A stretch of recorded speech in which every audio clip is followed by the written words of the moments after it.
നഗരസഭാ വികസനത്തിനായി കക്ഷിരാഷ്ട്രീയ ഭേദമന്യേ കൗൺസിലർമാരുടെ ഐക്യപ്പെടൽ ശ്രദ്ധേയമായി.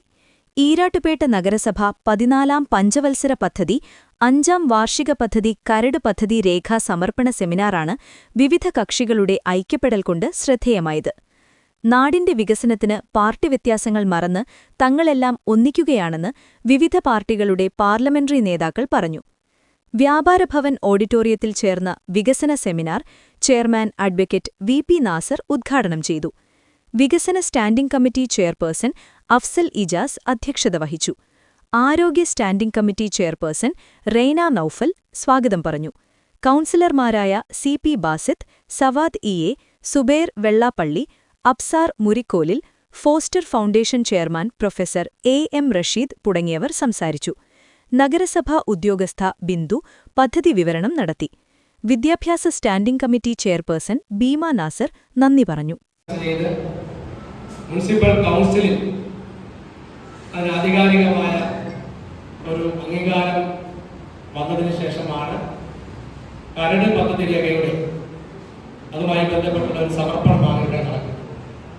നിങ്ങൾക്കെല്ലാം അറിയാം, കഴിഞ്ഞ തദ്ദേശ തെരഞ്ഞെടുപ്പ് കഴിഞ്ഞതിന് ശേഷം 2025-26 വർഷത്തെ പദ്ധതിയുടെ പൂർത്തീകരണത്തിന് വളരെ ചുരുങ്ങിയ സമയം മാത്രമേ ഉണ്ടായിരുന്നു.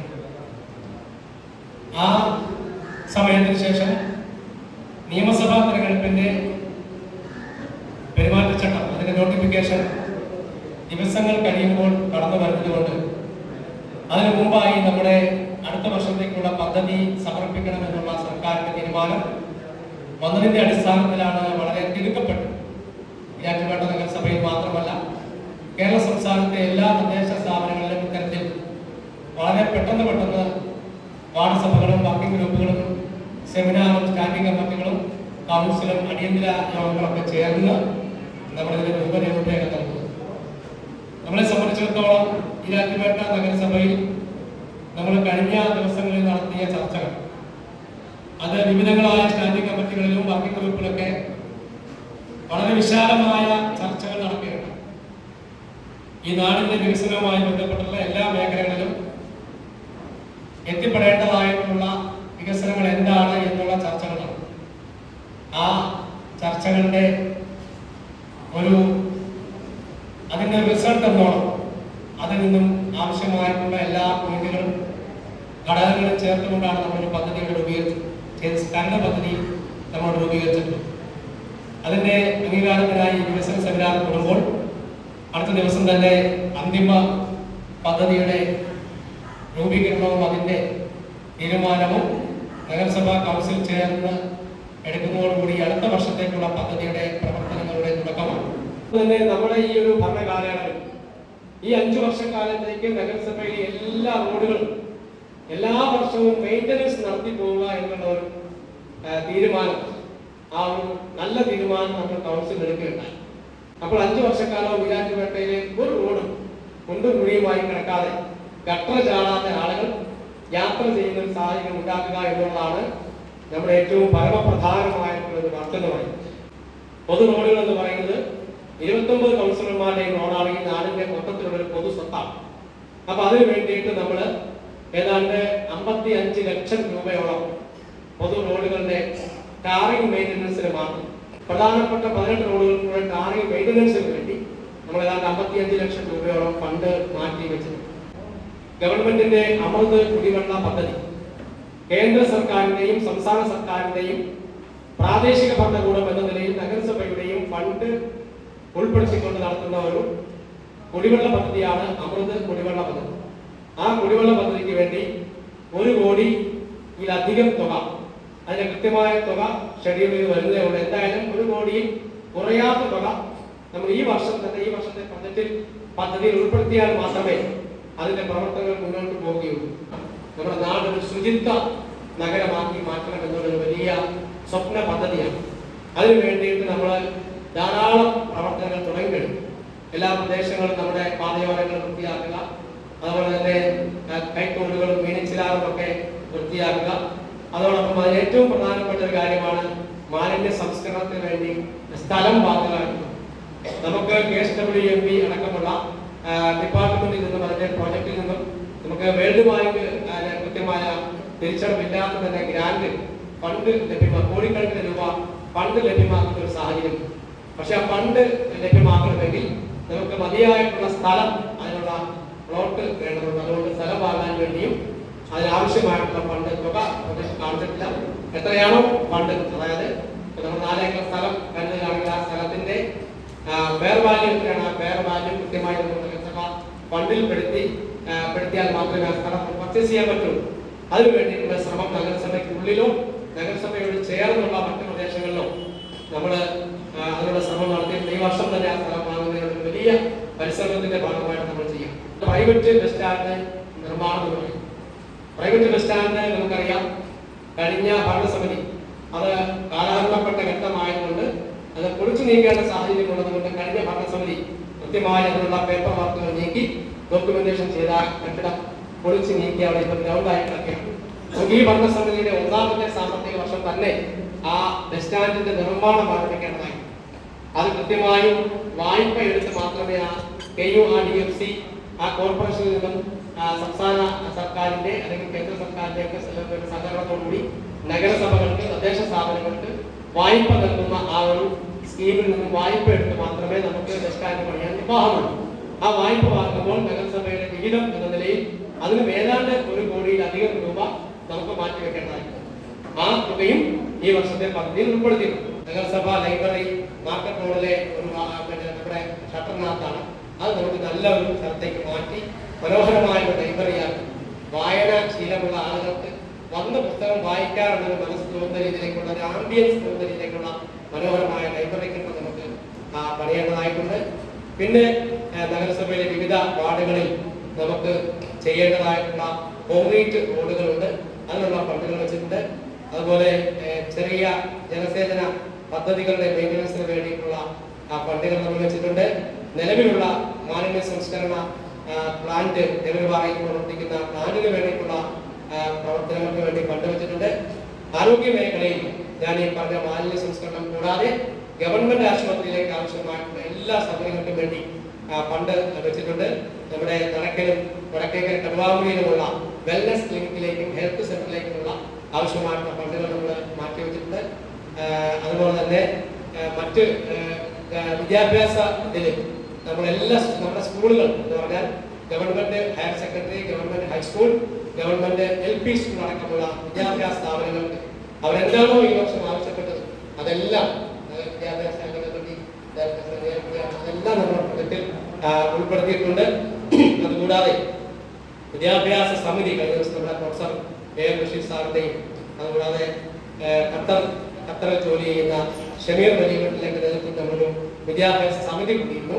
ആ സമിതിയുടെ ഇത് വെച്ചിട്ട് നമുക്ക് നമ്മുടെ കുട്ടികൾക്ക്, വിദ്യാർത്ഥികൾക്ക് ഒരു തുടർ വിദ്യാഭ്യാസം, അതൊരു സിവിൽ സർവീസിന്റെ കോച്ചിങ് അടക്കമുള്ള ഉന്നത വിദ്യാഭ്യാസം കൊടുക്കുന്നതിന് വേണ്ടിയിട്ടുള്ള ഒരു പദ്ധതി, അത് വിദ്യാജ്യോതി എന്ന പേരിൽ താൽക്കാലികമായ ഒരു പേരിട്ടുകൊണ്ട് നമ്മൾ 5 ലക്ഷം രൂപ ആ പ്രവർത്തനത്തിന് നമ്മൾ ഫണ്ട് വകയിരുത്തിയിട്ടുണ്ട്. പിന്നെ അത്തരത്തിലുള്ള പൊതുമേഖലയിലും അതുപോലെ തന്നെ പ്രധാനപ്പെട്ട കാര്യമാണ് നമ്മുടെ നഗരസഭയിലെ വിവിധ വാർഡുകളിൽ പിന്നെ അതിന്റെ കൺട്രോൾ സ്വിച്ചുകൾ കേന്ദ്രീകൃതമാക്കുക എന്നത് വളരെ പ്രധാനപ്പെട്ട കാര്യം. നമ്മൾ പല വാർഡുകളിലും പല പ്രദേശങ്ങളിലും നമുക്കറിയാം, നമ്മുടെ പിന്നെ തെരുവ് വിളക്കുകൾക്ക് ഓരോ പോസ്റ്റിലും ഓരോ ബെഡ് സ്വിച്ചാണ് സാധാരണ വെക്കാറ്. അത് 2-3 മാസം കഴിയുമ്പോഴേക്കും അത് വെള്ളം ഇറങ്ങി മഴക്കാലം വരുമ്പോൾ അതിന് വെള്ളം വന്ന് കളാവ് പിടിച്ചത് നശിച്ചു പോകുന്ന സാഹചര്യം. അവർ ഒരു പൊതു റോഡ് എടുത്താൽ ആ റോഡിൽ 1-2 സ്ഥലങ്ങളിൽ കൺട്രോൾ സ്വിച്ച് സ്ഥാപിച്ചുകൊണ്ട് അതിനുള്ള ഒരു ഫണ്ട് കൂടി നമ്മൾ 5 ലക്ഷം രൂപ അതിനു വേണ്ടി നമ്മൾ വെച്ചിട്ടുണ്ട്. അതുകൂടാതെ തന്നെ നമ്മുടെ പിന്നെ തെരുവ് വിളക്കുകൾക്ക് വേണ്ടി മാത്രം 10 ലക്ഷം രൂപയാണ് മാറ്റുന്നത്. പ്രധാനപ്പെട്ട ഒരു നഗരസഭയിൽ വന്ന ചർച്ചയാണ് നഗരസഭയിലെ പൊതു റോഡുകൾ എന്നും മെയിൻറ്റെയിൻ ചെയ്ത് കിടക്കുക, തെരുവ് വിളക്കുകൾ കൃത്യമായി പരിപാലിക്കുക. അതിനുവേണ്ടി ആ നിലയിലേക്കുള്ള കാര്യങ്ങൾ കൂടി ചെയ്തിട്ടുണ്ട്. പിന്നെ നമ്മുടെ ക്ഷേമ പിന്നെ സ്റ്റാൻഡിംഗ് കമ്മിറ്റിയുമായി ബന്ധപ്പെട്ട കാര്യത്തിൽ നമ്മൾ കുറേ പ്രവർത്തനങ്ങൾ, അതായത് ഭിന്നശേഷിക്കാരായ കുട്ടികൾക്ക് അവർക്ക് വേണ്ടി ഇപ്പോൾ അവിടെ പ്രധാനപ്പെട്ട ഭിന്നശേഷി വാർഡ് സഭയിൽ വന്നൊരു പ്രധാനപ്പെട്ട ആവശ്യമാണ് അവർക്ക് നഗരസഭയുടെ ഒരു ID കാർഡ് കൊടുക്കുക. അവർക്ക് എവിടെയെങ്കിലും ചെല്ലുമ്പോൾ അതിന് പ്രിവിലേജ് കിട്ടണമെന്നുണ്ടെങ്കിൽ, കാരണം ഹോസ്പിറ്റലിൽ ചെല്ലുമ്പോഴും ഒരു യാത്രയ്ക്ക് ചെല്ലുമ്പോഴും എവിടെ ചെന്നാലും അവർക്ക് പ്രിവിലേജ് കിട്ടുന്നതിന് വേണ്ടി കുട്ടികൾക്ക് അവരുടെ പേരൻസിന്റെ ഒപ്പം ഒരു ഫോട്ടോ വെച്ച് ID കാർഡും, മുതിർന്നവർക്ക് അഭിനശേഷിക്കാരായ അവരുടെ ഫോട്ടോ വെച്ച് ID കാർഡ് നമ്മുടെ നിർദ്ദേശത്തിന് വേണ്ടി നമ്മൾ ആവശ്യമായിട്ടുള്ള ഫണ്ട് വെച്ചിട്ടുണ്ട്. അത് നീഡ് മെയിൻ്റനൻസ് നമ്മുടെ എല്ലാ വാർഡ് സഭകളിലും വന്ന പ്രധാനപ്പെട്ട ആവശ്യമാണ്. കഴിഞ്ഞ കുറെ നാളിലായിക്കൊണ്ട് പിന്നെ മോശപ്പെട്ട വീടുകളുടെ മെയിൻ്റനൻസ് നടത്താൻ ഫണ്ട് കൊടുക്കാൻ സാധിച്ചില്ല. അപ്പം ഇത്തവണ വീട് മെയിൻ്റനൻസിനും കൂടെ നമ്മൾ ഫണ്ട് വകയിരുത്തിയിട്ടുണ്ട്. വേണ്ട നഗരസഭയുമായി ബന്ധപ്പെട്ടിട്ടുള്ള എല്ലാ മേഖലയിലെയും പ്രവർത്തനങ്ങൾ, അത് ആരോഗ്യ മേഖല, പൊതുമരാമത്ത് മേഖല, വിദ്യാഭ്യാസ മേഖല, വികസന മേഖല എന്നുവേണ്ട എല്ലാ മേഖലകളിലേക്കും വേണ്ടിയിട്ടുള്ള ഫണ്ടുകൾ നമ്മൾ കൃത്യമായി വിശദമായ ചർച്ചകൾ നടത്തി ഈ പദ്ധതി ഇറക്കിയിരിക്കുകയാണ്. ഒരു കാര്യം നമ്മുടെ മുക്കട ജംഗ്ഷനിലെ റോഡിന്റെ കാര്യം, ഇന്നും രാവിലെ 9:30 മണി മുതൽ 11 മണി വരെ ആ റോഡിലാണ് എല്ലാ കൗൺസിലേഴ്സ് എല്ലാം, അതായത് AE ഉണ്ടായിരുന്നു, സെക്രട്ടറി ഉണ്ടായിരുന്നു. നമ്മൾ ആ പ്രദേശം വളരെ മനോഹരമാക്കി അനധികൃതമായി ഇറക്കി വെച്ചിരിക്കുന്ന സാധന സാമഗ്രികൾ മാറ്റി, കെട്ടിട സാധനങ്ങൾ മാറ്റി വെക്കുന്നതിന് വേണ്ടിയിട്ട് നമ്മളെല്ലാവരും ഹെൽത്ത് വിഭാഗം ഉദ്യോഗസ്ഥരുണ്ടായിരുന്നു. അവർ കൃത്യമായി അതിനുള്ള അളവ് തിരിച്ച് ഇപ്പം നമ്മുടെ പുത്തൻപള്ളി അടക്കമുള്ള സ്ഥാപനങ്ങളുടെ കെട്ടിടമൊക്കെ അവിടെ ഉണ്ട്. അവരെയൊക്കെ വിളിച്ചു വരുത്തി വളരെ സൗഹൃദത്തിൽ തന്നെ ഒരു നിയമ നടപടിയിലേക്ക് പോകാൻ തന്നെ ആ റോഡ് വീതി കൂട്ടി ഏറ്റവും സുതാര്യമാക്കുന്നതിന് വേണ്ടിയിട്ടുള്ള പ്രവർത്തനം നടന്നു വരുന്നു. അത് ഒരു മാസത്തിനുള്ളിൽ ആ റോഡ് ഏറ്റവും മനോഹരമാക്കാനുള്ള ശ്രമം നമ്മൾ നടത്തുന്നുണ്ട്. നഗരസഭയിൽ പുതിയ പ്രോജക്റ്റുകൾ നമുക്കറിയാം. ഒരു സ്റ്റേഡിയം വരേണ്ടതായിട്ടുണ്ട്, നമുക്കൊരു പാർക്ക് വരേണ്ടതായിട്ടുണ്ട്, ബസ് സ്റ്റാൻഡിന്റെ കാര്യങ്ങളടക്കം എല്ലാ കാര്യങ്ങളും ഞാൻ ഇവിടെ സൂചിപ്പിച്ചു കഴിഞ്ഞു. വേസ്റ്റ് മാനേജ്മെന്റ് കാര്യം സൂചിപ്പിച്ചു കഴിഞ്ഞു. സ്റ്റേഡിയത്തിനൊക്കെ വേണ്ടി നമുക്ക് ഫണ്ട് കണ്ടെത്തണം. അത്തരത്തിലുള്ള കാര്യങ്ങൾ നമുക്കിനി വിശദമായി ചർച്ച ചെയ്ത് കാര്യങ്ങൾ മുന്നോട്ട് പോകാം എന്ന് മാത്രം ഉണർത്തുകയാണ്. അതിന്റെ ഒരു കഴിഞ്ഞ ഭരണസമിതി ചെയ്തു വെച്ച ആ ട്രാഫിക് പരിഷ്കാരത്തിന്റെ ഒരു മാറ്റം, അത് ആ ഒരു മാറ്റം തന്നെ ഫോളോ ചെയ്ത് നമുക്ക് കൃത്യമായി അത് മുന്നോട്ട് കൊണ്ടുപോകേണ്ടതായിട്ടുണ്ട്. അത്തരത്തിൽ പോലീസ് ഡിപ്പാർട്ട്മെന്റുമായി ബന്ധപ്പെട്ടും എല്ലാ വിഭാഗവുമായി ബന്ധപ്പെട്ടും കൃത്യമായി പോകുന്നു. ഈരാറ്റുപേട്ടയിലെ വിവിധ രാഷ്ട്രീയ പാർട്ടി പ്രതിനിധികൾ, മറ്റ് പിന്നെ നമ്മുടെ നാട്ടിലെ ഏറ്റവും പ്രധാനപ്പെട്ട സന്നദ്ധ സംഘടനകൾ, അതായത് ടീം എമർജൻസി, നെൽമക്കൂട്ടം, റെസ്ക്യൂ ടീം അടക്കമുള്ള അവരെ കരുണ തമിഴ്നാടക്കമുള്ള പാലിയേറ്റീവ് സംവിധാനങ്ങൾ, ഇവരെല്ലാവരുമായും ചേർന്നാണ് നമ്മുടെ നഗരസഭാ സംവിധാനം ഒരു പൊതു സ്വഭാവത്തോടുകൂടി സൗഹൃദ ഭരണ സംവിധാനം കൂടി മുന്നോട്ട് പോവുകയാണ്.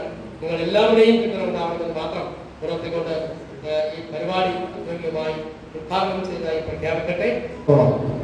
ഒരു നാടിന്റെ ഏറ്റവും അടിസ്ഥാനപരമായ ആവശ്യം എന്ന് പറയുന്നത് കുടിവെള്ളവും അതുപോലെ തന്നെ വെളിച്ചവും റോഡും ഒക്കെയാണ്. ഈരാറ്റുപേട്ട നഗരസഭയിലെ മുഴുവൻ റോഡുകളിൽ അത് നഗരസഭയുടെ പൊതു റോഡായി കണ്ടുകൊണ്ട്, ഒന്നായി കണ്ടുകൊണ്ട് നഗരസഭയിലെ ഏത് വാർഡിൽപ്പെട്ട റോഡ് എന്ന് നോക്കാതെ അത് മുഴുവൻ റോഡുകളും കൃത്യമായി മെയിൻ്റനൻസ് വർക്ക് ചെയ്ത് പുതിയ ഭാഗങ്ങളിൽ ആവശ്യമായ കട്ട വിരിക്കുന്ന ഉൾപ്പെടെയുള്ള സംവിധാനങ്ങൾ അതിനുവേണ്ടി ഉള്ള ഫണ്ടുകളാണ് ഇവിടെ വെച്ചിട്ടുള്ളത്. അടുത്ത പദ്ധതി വർഷം ഈരാറ്റുപേട്ടയിലെ മുഴുവൻ റോഡുകളും ഏറ്റവും നല്ല നിലയിൽ കട്ടറില്ലാത്ത ഒരവസ്ഥയിലേക്ക് മാറും എന്നുള്ളതാണ് ഈ വാർഷിക പദ്ധതിയിൽ ഞാൻ കാണുന്ന ഏറ്റവും പ്രധാനപ്പെട്ട ഒരു കാര്യം. തുടർക്കാരെന്ന നിലയിൽ ഈരാറ്റുപേട്ട മുനിസിപ്പാലിറ്റിക്ക് ഒത്തിരിയേറെ ആവശ്യങ്ങളുണ്ടെങ്കിൽ പോലും പ്രഥമ പരിഗണന നൽകേണ്ട കുറെ വിഷയങ്ങൾ ആദ്യമായി എടുത്തുകൊണ്ട് നമ്മൾ മുന്നോട്ട് പോകാനാണ് മുനിസിപ്പൽ കൗൺസിൽ ഐക്യകണ്ഠേന തീരുമാനിച്ചത്. അതിന് നമ്മളെല്ലാവരും പിന്തുണ നിർവഹിക്കുകയാണ്. നമുക്ക് കളിക്കണം, പ്രൈവറ്റ് ബസ് സ്റ്റാൻഡ്, പാർപ്പിടം സൗകര്യം, കുടിവെള്ള പദ്ധതി, ഇങ്ങനെ കുറേ അധികം അത്യാവശ്യ കാര്യങ്ങളുണ്ട്. എങ്കിൽ പോലും നിലവിലുള്ള ഫണ്ട് കൊണ്ട് പ്രധാനമായിട്ടും അടിയന്തരമായിട്ട് നമുക്ക് യാത്രാ സൗകര്യം കൊടുക്കാനുള്ള റോഡുകളും അതുപോലെ വെള്ളവും വെളിച്ചവും പദ്ധതികൾക്കാണ് പ്രധാനമായിട്ട് ഇപ്പോൾ പ്രാവശ്യത്തെ പ്രോജക്റ്റിൽ മുൻതൂക്കം കൊടുക്കുവാൻ കൗൺസിൽ കൂടി തീരുമാനിച്ചത് ഉറപ്പിച്ചത്. പാമർത്തൂടിയോടൊപ്പം പദ്ധതിയുമായിട്ട് ബന്ധപ്പെട്ട് ഏകദേശം 14ഓളം വാർഡുകളിൽ കിട്ടുന്നതിനുള്ള പണി ആരംഭിച്ചിട്ടുണ്ട്. പിന്നെ രണ്ടാമത് മുനിസിപ്പാലിറ്റി ചെയ്യാനുള്ള റോഡും വെളിച്ചമാണ് ഉടൻ അടിയന്തരമായി ചെയ്യേണ്ടത്. അതും ഈ പദ്ധതി ഉൾപ്പെടുത്തിയിട്ടുണ്ട്. തുടക്കക്കാരെന്ന നിലയിൽ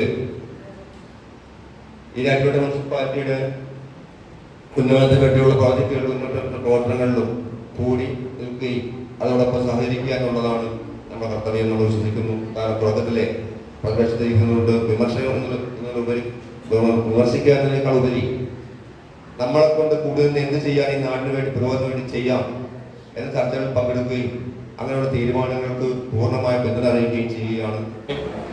വികസനവുമായി ബന്ധപ്പെട്ട് അതിൻ്റെ അവസാന ഘട്ടത്തിലേക്ക് ബഡ്ജറ്റിലേക്ക് എത്തുന്ന അവസാന ഘട്ടത്തിലേക്ക് എത്തിയിരിക്കുകയാണ്. ഇവിടെ നിന്ന് കിട്ടുന്ന വിവിധങ്ങളായിട്ടുള്ള തീരുമാനങ്ങളും നിർദ്ദേശങ്ങളും എല്ലാം ഉൾക്കൊള്ളിച്ചുകൊണ്ട് നമുക്ക് നല്ല രീതിയിൽ ഈ വരുന്ന 2026-27 വാർഷിക പദ്ധതി വിപുലപ്പെടുത്തി നമ്മുടെ നാടിൻ്റെ വികസനത്തിൻ്റെ ഭാഗമായി ഒറ്റക്കെട്ടോടുകൂടി കക്ഷി രാഷ്ട്രീയ ഭേദമന്യേ എല്ലാവർക്കും നിന്ന് മുമ്പോട്ട് പോകാമെന്ന് മാത്രം പറഞ്ഞുകൊണ്ട് ഏതാണ്ട് എല്ലാ മേഖലയെയും സ്പർശിക്കുന്ന രീതിയിലാണ് ഇവിടെ കാര്യങ്ങൾ അവതരിപ്പിക്കപ്പെട്ടതെന്ന് മനസ്സിലാക്കുന്നത്. ഏറ്റവും സന്തോഷകരമായ ഒരു കാര്യം, നമ്മുടെ നാട്ടിൽ പുതിയൊരു രാഷ്ട്രീയ സംസ്കാരം കൂടി വന്നിരിക്കുന്നു എന്നുള്ളതാണ്. ഞാൻ ശ്രദ്ധിച്ചത് അതാണ്.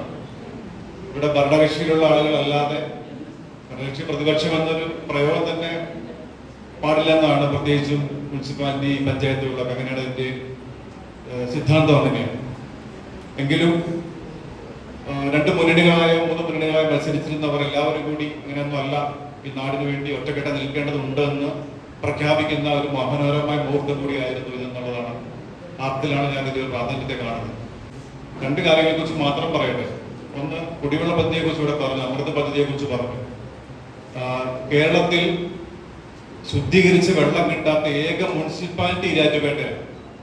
ട്രീറ്റഡ് വാട്ടർ, നിങ്ങൾ പാലായിൽ വാട്ടർ അതോറിറ്റിയുടെ ഓഫീസിന് പുറകിലുള്ള ട്രീറ്റ്മെന്റ് പ്ലാന്റ് എന്ന് പോയി കാണണം. വർഷങ്ങൾക്ക് മുമ്പ് തന്നെ പാലായിൽ കുടിവെള്ളം കിട്ടുന്നത് ട്രീറ്റഡ് എന്ന് പറഞ്ഞു കഴിഞ്ഞാൽ ശാസ്ത്രീയമായി ശുദ്ധീകരിച്ച ബ്ലീച്ചിങ് പൗഡർ മാത്രം ഇട്ട് കലക്കി വരുന്ന വെള്ളമല്ല. മുമ്പ് ഇവിടെ ഉണ്ടായിരുന്ന മാതിരി നമ്മുടെ നാട്ടിലെ വെള്ളം കൊണ്ടുവന്ന് ടാങ്കിൽ കൊണ്ടുവന്നിട്ട് അവിടെ ബ്ലീച്ചിങ് പൗഡർ കലക്കി കൊടുക്കുന്ന പരിപാടിയല്ല.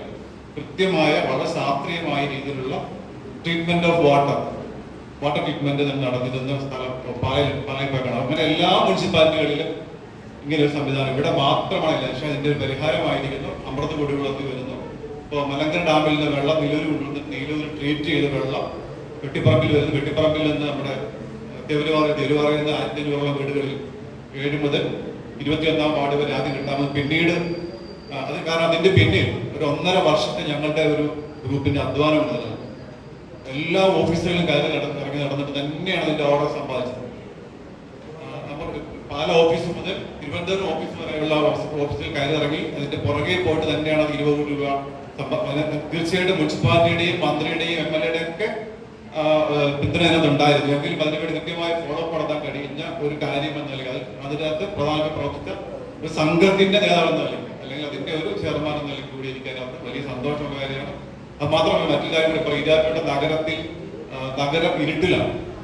ഇതൊന്ന് ഈ അടുത്ത കാലത്ത് കുറച്ച് വിളക്കുകൾ ലൈറ്റ് കാണുന്നുണ്ട്. മിക്കവാറും ഭാഗം ഇരുട്ടിലാണ്. കടകളുടെ ബോർഡാണ് ഈരാറ്റുപേട്ട നഗരം രാത്രിയിൽ വെളിച്ചമുള്ളതെന്നുള്ള കാര്യം കൂടി ശ്രദ്ധിക്കണം. നല്ല കാര്യം. 10 ലക്ഷം രൂപ വെച്ചിട്ടുണ്ട്. തീർച്ചയായിട്ടും ഈ 2 കാര്യങ്ങളെ കുറിച്ച് മാത്രം ബാക്കിയെല്ലാം വളരെ ഭാവനാപൂർവമായ പദ്ധതികളാണ് നടക്കേണ്ടത് എന്ന് ആശംസിക്കാൻ. റോഡും വെള്ളവും വെളിച്ചവുമാണ്. ഇവിടെ ചെയർമാൻ പറഞ്ഞതുപോലെ മുൻകാലങ്ങളിലൊക്കെ നമ്മൾ എപ്പോഴും കാണുന്ന ഒരു കാര്യമാണ്, ഈരാറ്റുപേട്ടയിലെ പല റോഡുകളും പൊട്ടിപ്പൊളിഞ്ഞു കിടന്ന് ആളുകൾ സമരം ചെയ്ത് അവസാനം വലിയ പ്രക്ഷോഭം ഉണ്ടാക്കിയിട്ടാണ് റോഡുകൾ നമ്മൾ നിർമ്മിക്കുന്നത്. ഇവിടെ ചെയർമാൻ നമുക്ക് തരുന്ന വാക്കെന്ന് പറയുന്നത് ഇനി ഒരു കാലത്തും ഈരാറ്റുപേട്ടയുടെ റോഡുകൾ പൊളിയുന്നില്ല എന്നുള്ളതാണ്.